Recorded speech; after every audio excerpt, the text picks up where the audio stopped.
A typical Toronto intersection at rush hour can seem like chaos at times as hundreds of pedestrians, cyclists, and drivers attempt to share the road every minute. And a spike in collisions on our streets has now prompted Toronto police to revive a team they dismantled 6 years ago. It's an adventure. It's exciting. That's one way of describing traveling on Toronto's streets. Others are not so forgiving. It's a worry driving around. It's just a heavy volume of traffic.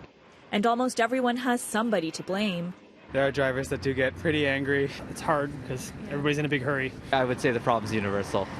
A universal problem that has resulted in a spike in collisions on the streets. It has now reached crisis proportions. We have a public health crisis on our hands in this city, and it doesn't have to be that way. Now, Toronto police want to bring back a dedicated traffic enforcement team that was disbanded in 2013. Since then, the number of collisions has spiked from just under 60,000 to almost 80,000 last year. The number of tickets handed out has dropped by nearly half, and the number of people killed has almost doubled. Back when police were doing the enforcement, we had numbers in the 20s, and when they stopped, we have numbers in the 40s. So that's, roughly doubling the amount of people who are violently and completely preventably killed. Each one of these numbers is a shattered family.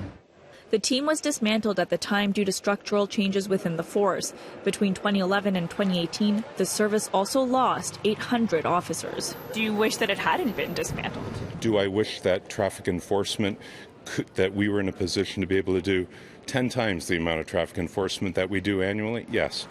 Could it make a difference? Yes, I believe it could. While advocates say it's definitely a good idea to bring this team back, they say it doesn't go far enough in a city this size. The proposal in front of the police board calls for 6 constables and 2 sergeants working on overtime hours Monday to Friday, and they say it's just not enough to cover this huge city. The program is expected to cost $1 million over 48 weeks.